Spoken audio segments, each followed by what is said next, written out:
What is going on, guys? Andrew Estivator here, back again with another video, and we are back with some more Mets offseason. Yes, the lockout is hitting, and I know I said I was going to be more minor league and prospect videos. Those are still coming. I will have an update a little bit at the end of the video, updating what other content is coming.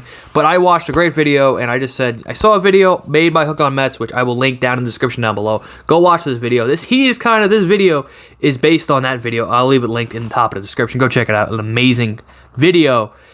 And it was about who the Mets should have at third base. And everyone's gone through the options of Jose Ramirez or Chris Bryant, Eugenio Suarez, Matt Chapman, all of the names that are potentially trade or option or signing options. And a name that, if you know my channel, I have been high on this guy since pretty much he signed the deal with the Braves. I wanted, and that is Minnesota Twins third baseman Josh Donaldson, and why I think he needs to be the Mets opening day third baseman. And that before I could already see it in the comment section.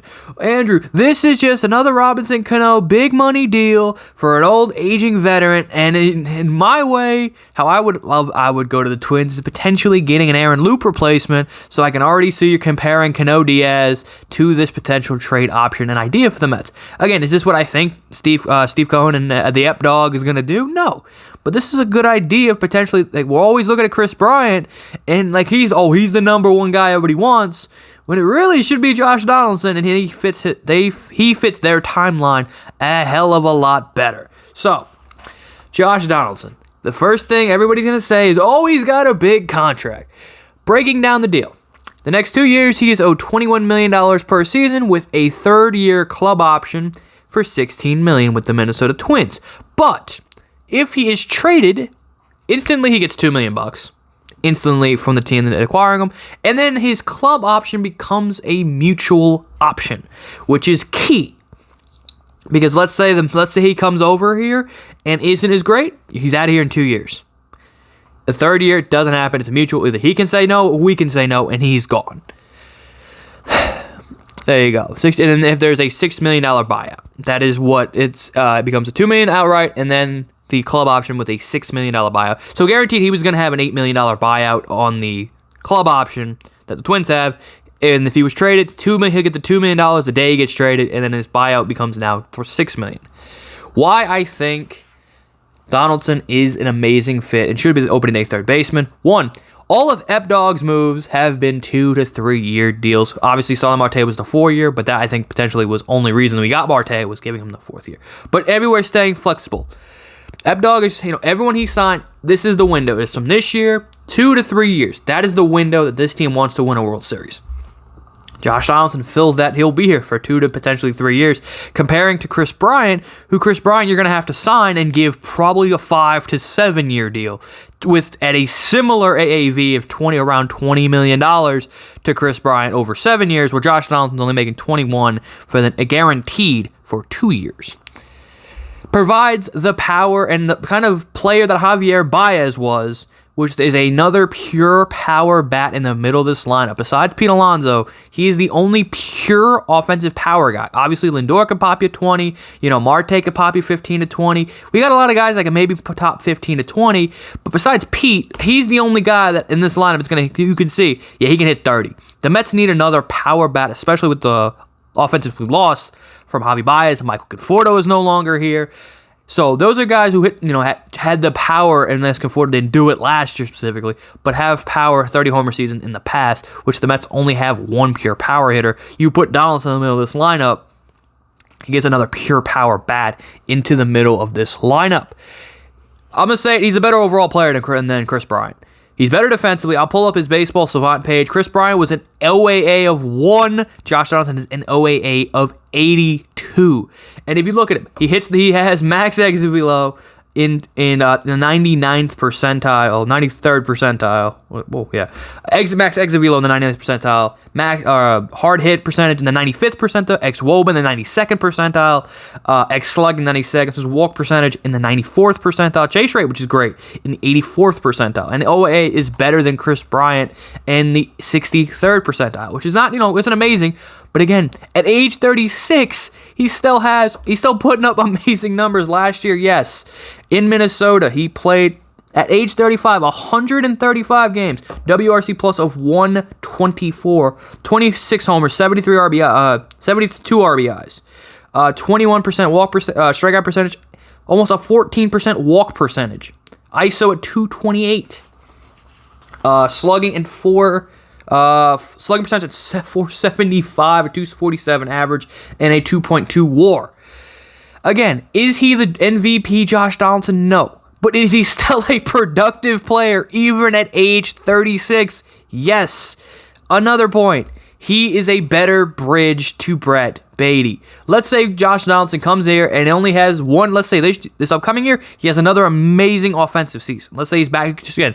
Also, his career hasn't had a WRC plus under 118 since 2014. He has last year 124. In a bad year, we only played 28 games in 2020. Still had WRC plus 130.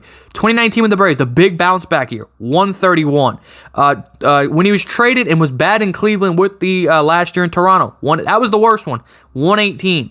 His MVP season, 151. Or back-to-back elite season with Toronto in 16 and 17. 157 WRC plus, 151 WRC plus. So this guy's lowest WRC plus is 118. 3 years ago. Before when he got traded to Cleveland. So even when his bad years in Minnesota, still putting up WRC pluses of 130 and 124. He's a productive player. And obviously Chris Bryant. I know I've been kind of like, hey, I would love to see Chris Bryant, but that was obviously since we lost Javi Baez, which I wanted Baez more than Bryant. But once Baez left, we kind of needed that bat to replace like lefty killer against a lefty killer power bat opposite of Pete Alonso. For his career, see if I can pull up for his career. Josh Donaldson versus left-handed pitching. If I can go to the analytics side. A 156 WRC plus versus lefties. What are they called? A 945 career OPS versus lefties. A 272 average. There you go. Again, versus righties, a 131 WRC plus. So again, everything this guy does, and I can already see the age. And even as he's aging, he's still putting up numbers. Everybody's loving Starling Marte as he ages. And he's still putting up numbers. So is Josh Donaldson. Josh Donaldson is a power bat. And he's a better fielder at third base than Chris Bryant. And again, it is a 2-year deal, which could give a bridge to Brett Baty. I think it's a better bridge than Eduardo Escobar. Also, you bring in Josh Donaldson. Now you got second base. You've got McNeil. Now you can move Eddie Escobar, and you have Cano. Also, again, how I've always said, and I love that. This isn't my goal is to always make Jeff McNeil expendable. But if you brought in Josh Donaldson, you could flip Jeff McNeil for starting pitching. The other nice asset to have if you want to trade for Josh Donaldson is potentially going to the Minnesota Twins and being like an asset Mets have already shown interest in, and maybe Minnesota's willing to trade. Is Taylor Rogers. Could be the Aaron Loop replacement. And with us, and the other thing, nobody's going to want that job. Nobody's out there looking to trade for Josh Donaldson. Because, again, like everybody said, he's got a bad contract. So there isn't going to be a lot of teams just looking at me like, hey, I need to get this Josh Donaldson contract. Not a lot of teams. Nobody wants that contract. But in the Mets' favor, again, this is what the benefit of having a Steve Cohen is the Mets can eat the full contract and potentially be able to add a Taylor Rogers to replace Aaron Loop. Last year, 3.55 ERA, a FIP of 2.13, strikeout percentage 35.5, strikeout percentage of 4.8, walk percentage, 50% ground ball rate. Going through some of his other things, FIPS, again, he's always had him, for his career or steamer. Again, everybody loves steamers projections. 3.13 ERA, 3.09 FIP, a WAR of 1. Strikeout percentage about 11%. So again, he's a great Aaron Loop replacement. And the Mets can say, hey, we're not going to give up. And I don't think, trading for Josh Donaldson isn't going to be big prospect capital. This isn't going to be a Brody situation where he's going to give up a Mark Vientos or a Beatty or something like crazy prospect because the Mets hold all the leverage. Nobody's out there wanting to take that Donaldson contract. And if the Mets are the only team that wants to even explore acquiring that deal and being able to add a Taylor Rogers, it's not going to cost a lot because we have a GM who actually knows what he's doing and knows that he has the leverage of having Steve Cohen who can eat that contract of Josh Donaldson. So yes, guys, that is why I think Josh Donaldson needs to be the opening day starting third baseman for the New York Mets. Leave in the comment section down below. Are you guys still on team Chris Bryant? Do you want to, also another thing I wanted because I can already see, trade for Jose Ramirez. Well, here's something to think about. Here's just something to put in the back of your head for you guys that obviously want Jose Ramirez. Of course I want Jose Ramirez. He's the best or second best third baseman in the game, without a doubt.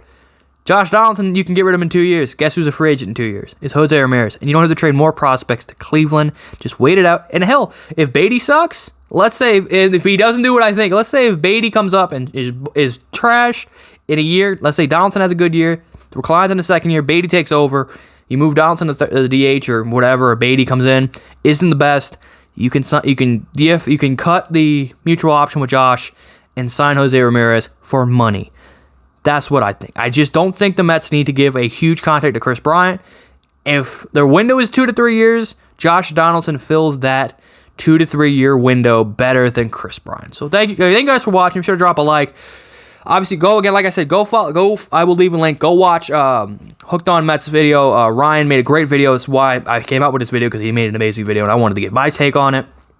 And I've loved Josh Donaldson since last trade deadline. Are you on team Chris Bryant? Are you willing to, you want to blow it up, trade it for Jose Ramirez, Matt Chapman? Leave in the comment section down below if you guys want me to talk about guys like Chapman and Jose Ramirez and the other third base options. Also, this week is Christmas. I am going to give you guys a Christmas Day upload. I'm going to upload the Brett Beatty breakdown on Christmas. It is my Christmas gift from me to you guys. So thank you guys for watching. Be sure to drop a like, subscribe. Get me to 400 subscribers, maybe by the end of the lockout.